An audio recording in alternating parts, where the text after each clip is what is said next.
പഠിപ്പിച്ചു തരാമോ എന്ന് ചോദിച്ചവർക്ക് വേണ്ടിയിട്ടാണ് ഇത് specially dedicated to my elder citizens. അപ്പോൾ ഈ ഹിപ്പിൻ്റെ വേദനയുള്ളവർക്കൊക്കെ ഇവിടെ മസിൽസ് റിലാക്സ് ആവാനാണ് നമ്മളിങ്ങനെ ചെയ്യുന്നത്. അപ്പം നിങ്ങൾ ഒരിക്കലും യോഗ ചെയ്യാനായിട്ട് എനിക്ക് സാധിക്കില്ലല്ലോ എന്ന് വിഷമിക്കേണ്ട യാതൊരു കാര്യവും ഇതിനകത്തില്ല. എന്തെങ്കിലും ഓപ്പറേഷൻസോ സർജറീസോ ഒക്കെ കഴിഞ്ഞവരാണെങ്കിൽ നിങ്ങളതെല്ലാം വളരെ നോക്കി ചെയ്താൽ മതിയാവും. ഈ രീതിയിൽ അല്ലാതെ നമ്മളിങ്ങനെ സാധാരണ പോലെ ക്ലാപ്പല്ല, ഇങ്ങനെ ഒന്ന് ക്ലാപ്പ് ചെയ്ത്. എല്ലാവർക്കും നമസ്കാരം. എൻ്റെ സ്പെഷ്യൽ നമസ്കാരം ഒരു 70 വയസ്സിന് മുകളിലുള്ളവരോടാണ്. എനിക്ക് ഏറ്റവും കൂടുതൽ എൻ്റെ ഏറ്റവും പ്രിയപ്പെട്ട കൂട്ടുകാരാണ് 70 വയസ്സിന് മുകളിലുള്ളവർ. ഒത്തിരി എനിക്ക് സീക്രട്ട് കൂട്ടുകാരുണ്ട്. അപ്പോൾ അവരുടെ സ്ഥിരമായിട്ടുള്ള കോൾസിലും അതുപോലെ മെസ്സേജിലും പറയണം, മോളെ ഞങ്ങൾ കൂടുതൽ സമയവും ഇരിപ്പും കിടപ്പും മാത്രമാണ്. അപ്പോൾ മോൾക്ക് ചെയ്തു തരാൻ പറ്റുന്ന ചില സൂക്ഷ്മ വ്യായാമങ്ങളോ അല്ലെങ്കിൽ കിടക്കെ തന്നെ ചെയ്യാവുന്ന കുറച്ച് കാര്യങ്ങളോ പഠിപ്പിച്ചു തരാമോ എന്ന് ചോദിച്ചവർക്ക് വേണ്ടിയിട്ടാണ് ഇത് specially dedicated to my elder citizens, അല്ലെങ്കിൽ എൻ്റെ പ്രായമുള്ള കൂട്ടുകാർക്ക് വേണ്ടിയിട്ടാണ് ഈ വീഡിയോ. അപ്പം നിങ്ങൾ ഒരിക്കലും യോഗ ചെയ്യാനായിട്ട് എനിക്ക് സാധിക്കില്ലല്ലോ എന്ന് വിഷമിക്കേണ്ട യാതൊരു കാര്യവും ഇതിനകത്തില്ല. എൽഡർ സിറ്റിസൺസ് മാത്രമല്ല, നമുക്ക് എല്ലാ യോഗകളും ചെയ്യാൻ പറ്റാത്തവർക്കായിട്ടുള്ള എൻ്റെ ഒരു മിഷൻ ആൻഡ് വിഷൻ എന്ന് പറയുന്ന അൺഹെൽത്തി ആയിട്ടുള്ളവരെ എങ്ങനെ ഹെൽത്തി ആക്കാം എന്നുള്ളതാണ്. അപ്പം നമുക്ക് അധികം താമസിപ്പിക്കാതെ നമുക്ക് സ്ട്രെച്ചസിലേക്ക് കിടക്കാം. അപ്പോൾ ആദ്യം തന്നെ കിടന്നുകൊണ്ടുള്ള കുറച്ച് കാര്യങ്ങൾ പറയാം. അതിനു മുമ്പായിട്ട് നിങ്ങൾ എഴുന്നേറ്റ് ഇരിക്കുമ്പോൾ, നിങ്ങൾ രാവിലെ എഴുന്നേറ്റ് ആദ്യം തന്നെ കാല് ഭൂമിയോടുകൂടി ചേർത്ത് വെച്ച് കഴിയുമ്പോൾ ചെയ്യേണ്ട കാര്യമാണ് ആദ്യം തന്നെ കൈ ഒന്ന് സ്ട്രെച്ച് ചെയ്യുക. ഇതേപോലെ തന്നെ ഒന്ന് റൊട്ടേറ്റ് ചെയ്യുക. അതിനുശേഷം കൈകൾ നന്നായിട്ട് സ്ട്രെച്ച് ചെയ്യുക. അപ്പോൾ കൈയിനും ജോയിൻസിനൊക്കെ നല്ല വേദനയുണ്ടാവും. അപ്പോൾ നമ്മൾ എന്ത് ചെയ്യണം, ഈ ഓരോ ഇങ്ങനെ കൈയിൻ്റെ ഇത് റിഫ്ലെക്സോളജി എന്ന് പറയും. നമ്മൾ ഓരോ ഭാഗങ്ങളെ ഇതുപോലെ ഒന്ന് പ്രസ് ചെയ്ത് കൊടുക്കുക. അപ്പോൾ ചില സ്ഥലങ്ങളിൽ വേദന ഉണ്ടാവും. ഈ ഓരോ പാർട്സും ശരിക്കും പറഞ്ഞാൽ ഓരോ ഇൻറ്റേർണൽ ഓർഗൻ അല്ലെങ്കിൽ അവയവങ്ങളുമായിട്ട് ബന്ധപ്പെട്ടതാണ്. അപ്പം ഇങ്ങനെ ചെയ്യുന്നതിലൂടെ അവർക്ക് ആ ഒരു ബ്ലഡ് സർക്കുലേഷൻ ഉള്ളിലുള്ള ആന്തരിക അവയവങ്ങളിലേക്കാണ് കിട്ടുന്നത്. അപ്പം ഇങ്ങനെ ഓരോ ഭാഗങ്ങളും ഇതുപോലെ പ്രസ് ചെയ്ത് കൊടുക്കുക.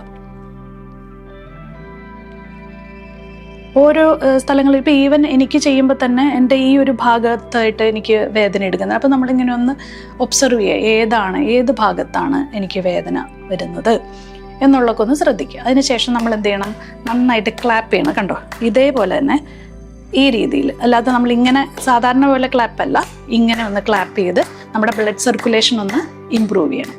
അതിനുശേഷം എന്ത് ചെയ്യണം, നമ്മളുടെ കയ്യിൻ്റെ ഇവിടെയൊക്കെ ഒന്ന് ടാപ്പ് ചെയ്ത് കൊടുക്കും. കാരണം നിങ്ങൾക്ക് മരവിപ്പുണ്ടാവും, എഴുന്നേറ്റ് കുറേ നേരം കിടന്നതിൻ്റെ മരവിപ്പുണ്ടാവും. അപ്പോൾ നമ്മൾ എന്ത് ചെയ്യണം, ഇതുപോലെ ഒന്ന് ടാപ്പ് ചെയ്ത് കൊടുക്കണം. അല്ലെങ്കിൽ നമുക്കിങ്ങനെ ഒന്ന് ജസ്റ്റ് ഇങ്ങനെ ഇടിച്ചിടിച്ച് ഇവിടെയുള്ള രക്തചംക്രമണം ഒന്ന് കൂട്ടി കൊടുക്കുക. അപ്പോൾ സൂക്ഷ്മ വ്യായാമത്തിനേക്കാൾ ഉപരി പ്രായമായവരിൽ ഏറ്റവും കൂടുതൽ ആവശ്യം അവരുടെ ഡെഡായിട്ട് കിടക്കുന്ന ആ ഒരു ബ്ലഡ് സർക്കുലേഷൻ ഒന്ന് ആക്ടിവേറ്റ് ചെയ്യുക എന്നുള്ളതാണ്. ഓക്കെ, അതിനുശേഷം എന്ത് ചെയ്യാം, നിങ്ങളുടെ ഈ തൈസിലൊക്കെ ഇങ്ങനെ ഇതൊന്ന് ഹിറ്റ് ചെയ്ത് കൊടുക്കുക. അതേപോലെ തന്നെ കാലിൻ്റെ ഫുൾ ഇങ്ങനെ ഒന്ന് ഒരു സെൽഫായിട്ട് ഇങ്ങനെ ഒന്ന് ഇടിച്ചു കൊടുക്കുക. ഇനിയിപ്പോൾ അതുപോലും ചെയ്യാനായിട്ട് നിങ്ങൾക്ക് സാധിക്കുന്നില്ലെങ്കിൽ നിങ്ങളുടെ ബൈസ്റ്റാൻഡറിനോട് ഇതൊന്ന് ചെയ്തു തരാനായിട്ട് പറയും. ഇത് എസ്പെഷ്യലി ഞാൻ എൻ്റെ 2-3 കൂട്ടുകാരുണ്ട്, അവരുടെ ഒരു ബോഡിയുടെ അവസ്ഥയ്ക്ക് ഞാൻ അവരെ മനസ്സിൽ വിചാരിച്ചിട്ടാണ് ഇത് ചെയ്യുന്നത്. അപ്പം ഇത്രയും കാര്യങ്ങൾ ചെയ്തു കഴിഞ്ഞാൽ ഇത് ഇങ്ങനെ ചമ്രം പടിഞ്ഞിട്ടല്ല ഇപ്പം നിങ്ങളിരിക്കുന്നത്, കട്ടിലിൽ നിന്ന് കാല് താഴെ ഇട്ടിട്ടാണ് ഇരിക്കുന്നത്. ഇനി നമ്മുടെ കൈ രണ്ടും നമ്മുടെ മുട്ടിലേക്ക് വെച്ചതിന് ശേഷം പതുക്കെ മുകളിലേക്ക് നോക്കാൻ ശ്രമിക്കുക. അതേപോലെ തന്നെ ഈ താടി നമ്മളുടെ നെഞ്ചിലേക്ക് മുട്ടാനായിട്ടും ശ്രമിക്കുക. വീണ്ടും മുകളിലേക്ക് നോക്കുക, താഴത്തേക്ക് നോക്കുക, അതേപോലെ വീണ്ടും. ഇനി നമ്മൾ സൈഡിലേക്ക് എത്ര നമ്മളുടെ കഴുത്ത് തിരിക്കാൻ പറ്റും നോക്കുക. അപ്പോൾ കൂടുതൽ ആൾക്കാരും പ്രായമായിട്ടുള്ളവർക്ക് ഇങ്ങനെ കൂനുണ്ടാവും. അപ്പോൾ ആ സമയത്തെന്ന് വെച്ചാൽ അവർ ഇങ്ങനെയായിരിക്കും നോക്കുന്നത്. അപ്പോൾ കുറച്ച് ഒരു ചെറുതായിട്ടാണെങ്കിലും അവരൊരു ചെറിയ ബ്ലോക്ക് പോലെ എന്തെങ്കിലും ബാക്കിലേക്ക് അല്ലെങ്കിൽ ഒരു പില്ലോയുടെ മുകളിൽ കയറി ഇരുന്ന് കഴിഞ്ഞാൽ ഒന്നുകൂടി നിങ്ങളുടെ നട്ടെല്ലൊന്ന് നിവർന്നിരിക്കാനും അതേപോലെ തന്നെ തല കുറച്ചും കൂടി ചെരിക്കാനായിട്ടുള്ള പോസിബിലിറ്റി നിങ്ങൾക്ക് കൂടി കിട്ടും.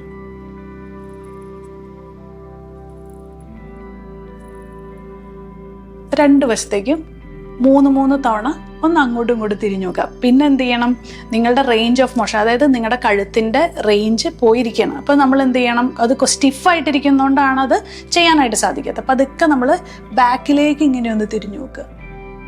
അവിടെ കുറച്ച് നേരം 1 2 3 4 and 5. അതിനുശേഷം ഈ ഷോൾഡറിൻ്റെ മുകളിലൂടെ നമുക്ക് ബാക്കിലേക്ക് തിരിയാൻ പറ്റുമോ എന്ന് നോക്കുക. 1 2 3 4 5 ഇങ്ങനെ ചെയ്യാം. അതിനുശേഷം നമ്മൾ എന്ത് ചെയ്യണം, 2 കൈയും ഒരു മുട്ടിലേക്ക് ഇങ്ങനെ വെച്ചിട്ട് സ്ട്രെച്ച് ചെയ്യാം. ഇതേപോലെ തന്നെ വീണ്ടും ബാക്കിലേക്ക് വെക്കുക. അതേപോലെ തന്നെ 2 കൈയും ഇപ്പുറത്തെ മുട്ടിലേക്ക് വെച്ചിട്ട് വീണ്ടും സ്ട്രെച്ച് ചെയ്യാം. അപ്പോൾ എന്ത് പറ്റും, നമ്മുടെ അപ്പർ ബാക്കും ഒന്നിച്ച് സ്ട്രെച്ച് ആവും. ഒന്നുകൂടി നോക്കുക. അതേപോലെ തന്നെ വീണ്ടും നോക്കുക. വീണ്ടും റിപ്പീറ്റ് ചെയ്യാം.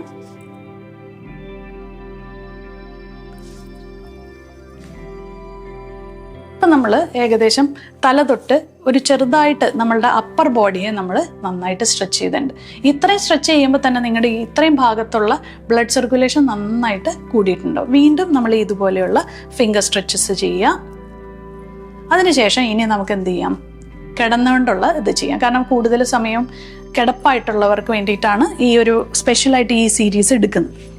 ഇനി വളരെ സാവധാനം നമ്മൾ കിടന്നതിന് ശേഷം മുട്ടുകൾ ഇതുപോലെ, അതായത് നമ്മളിങ്ങനെ കിടക്കുകയാണ്, ചിലവരിങ്ങനെ ചെരിഞ്ഞായിരിക്കും കിടക്കുന്നത്, അങ്ങനെയുള്ളവർ മലന്ന് കിടന്നതിന് ശേഷം കാൽമുട്ടുകൾ ഇതുപോലെ വെക്കുക.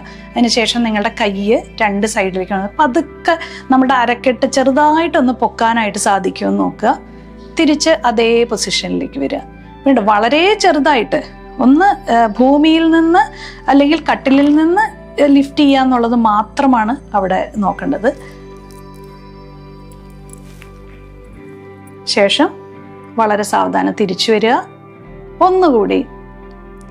ഇനി ശ്വാസഗതി എങ്ങനെയാണ്, ശ്വാസം എടുത്തോണ്ട് നമ്മൾ ഹിപ്പ് റേസ് ചെയ്യുക. അതിനുശേഷം ശ്വാസം വിട്ടുകൊണ്ട് നമ്മുടെ ഹിപ്പ് റിലാക്സ് ആക്കുക. Inhale and exhale. 1 more time. Inhale and exhale.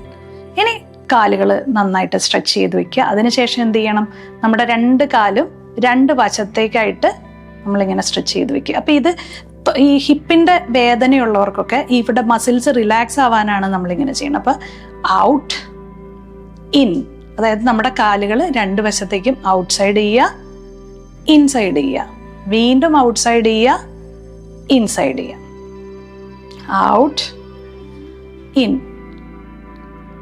Out in. ഇനി എന്ത് ചെയ്യണം, കാലുകൾ സർക്കുലേറ്റ് ചെയ്യുക, ഇങ്ങനെ സർക്കിളായിട്ട് ചെയ്യുക. 1 2 3. റിവേഴ്സ് ചെയ്യുക. 1 2 and 3. ഇനി എന്ത് ചെയ്യണം, forward back, forward back, forward back. ഇത് എന്തിനു വേണ്ടിയിട്ടാണ്, നിങ്ങളുടെ നീ മസിൽസിന് വേണ്ടിയിട്ടാണ്. ഈ ഫോർവേഡും ബാക്കും ചെയ്യുമ്പോൾ നമ്മുടെ ഇവിടുത്തെ ലിഗമെൻറ്റ്സ് ആണ് സ്ട്രെച്ച് ആവുന്നത്. അപ്പോൾ ഇതെല്ലാമാണ് നിങ്ങളുടെ ഹിപ്പ് തൊട്ട് കാല് വരെയുള്ള എല്ലാ ഭാഗത്തേക്കും ഉള്ളത്. ഇനി എന്ത് ചെയ്യണം, ഒരു കാലിൻ്റെ മുകളിലായിട്ട് വെക്കുക. അതിനുശേഷം ഇതുപോലെ നന്നായിട്ട് എത്ര നിങ്ങൾക്ക് അങ്ങോട്ടും ഇങ്ങോട്ടും തിരിക്കാൻ പറ്റുമോ അത്രയും നന്നായിട്ട് ഇങ്ങനെ ഒന്ന് ആട്ടി കൊടുക്കുക. 1 2 3 4 5. ഇനി മറ്റേ കാല് 1 2 3 4 5. ഇത്തരം കാര്യങ്ങൾ ചെയ്തതിന് ശേഷം നമ്മളെ കാലുകൾ വീണ്ടും ഇതേപോലെ തന്നെ ചെയ്യുക. സാധിക്കുന്നവർക്ക് ഈ മുട്ടുകൾ പതുക്കെ ഒന്ന് വയറുമായിട്ട് ഇത് ചെയ്യുക. 1 2 3 4 5 6 7 8 9 10. അതേപോലെ തന്നെ മറ്റേ സൈഡും 1 2 3 4 5 6 7 8 9 10. ഇത്രയും സ്ട്രെച്ച് ചെയ്യുക. തിരിച്ച് കാല് അതേ അവസ്ഥയിലേക്ക് തിരിച്ചു കൊണ്ടുവരിക. അതിനുശേഷം നമ്മുടെ തല വളരെ സാവധാനം ഇങ്ങനെ സ്ട്രെച്ച് ചെയ്ത് നമ്മുടെ കാല് കാണുന്നുണ്ടോ, ഇത് നമ്മുടെ നെക്ക് മസിൽസിനെ സ്റ്റിമുലേറ്റ് ചെയ്യാനും സ്ട്രെങ്തൻ ചെയ്യാനുമാണ്. തിരിച്ച് തല താഴ്ത്തി വെക്കുക. വീണ്ടും ഇൻഹേൽ, എക്സേൽ, ഇൻഹേൽ, ഇൻഹേൽ. ഒന്നുകൂടി ആൻഡ് റിലാക്സ്. അതിനുശേഷം ബ്രീത്തിങ് എക്സസൈസ്, പ്രാണായാമം നിങ്ങൾ എല്ലാവരും ചെയ്യുന്നതാണ്. പക്ഷെ ഒരു breathing along with the moment എന്ന് പറയുന്നത് ഇൻഹേൽ, കയ്യ് മാക്സിമം സ്ട്രെച്ച് ചെയ്ത് കൊണ്ടുവരിക. അതിനുശേഷം എക്സേൽ, താഴത്തേക്ക് തലയുടെ മുകളിലേക്കായിട്ട് കൈ നന്നായിട്ട് സ്ട്രെച്ച് ചെയ്യുക. Exhale, down. ഒന്നുകൂടി ചെയ്യുക. Inhale, up, exhale, down. ഇനി എന്ത് ചെയ്യണം? നെഞ്ചിൻ്റെ ഭാഗത്തുനിന്ന് inhale, side, exhale, come back. Inhale, side, exhale, centre. Inhale and exhale. വളരെ ഈസി ആയിട്ടുള്ള ഇതാണ്. വീണ്ടും നിങ്ങളുടെ കൈ ഒന്ന് ഇതുപോലെ റൊട്ടേറ്റ് ചെയ്യുക, സ്ട്രെച്ച് ചെയ്യുക. അതിനുശേഷം വളരെ സമാധാനമായിട്ട് ശവാസനത്തിൽ കിടന്ന് ഓരോ ഭാഗത്തിനെയും സങ്കല്പിച്ച് എല്ലാത്തിനെയും ഇതുപോലെയൊക്കെ ഒന്ന് റിലാക്സ് ചെയ്ത് കാലൊക്കെ ഇങ്ങനെ ലൂസാക്കി, കൈയൊക്കെ ഇങ്ങനെ ഒന്ന് ലൂസാക്കി, തലയൊക്കെ ഒന്ന് ഇതുപോലെ ലൂസാക്കി നിങ്ങൾ കിടന്നുറങ്ങുക. അപ്പോൾ ഈ ഒരു സീരീസ് വളരെ ഈസി ആയിട്ടും നിങ്ങൾക്ക് ചെയ്യാൻ പറ്റുന്നത്. ഇപ്പോൾ ഇതിനകത്ത് ചില കാര്യങ്ങൾ നിങ്ങൾക്ക് ചെയ്യാൻ സാധിക്കില്ല. നിങ്ങളുടെ എന്തെങ്കിലും ഓപ്പറേഷൻസോ സർജറീസോ ഒക്കെ കഴിഞ്ഞവരാണെങ്കിൽ നിങ്ങളതെല്ലാം വളരെ നോക്കി ചെയ്താൽ മതിയാവും. അപ്പോൾ ഈ ഒരു സീരീസ് നന്നായിട്ട് പ്രാക്ടീസ് ചെയ്യുക. എല്ലാവർക്കും യൂസ്ഫുള്ളായി എന്ന് ഞാൻ വിചാരിക്കുന്നു. അപ്പോൾ വീണ്ടും ഇതുപോലെയുള്ള ഇൻഫോർമേറ്റീവായിട്ടുള്ള വീഡിയോസും ഡെമോൺസ്ട്രേഷനുമായി ഇനിയും കാണാം.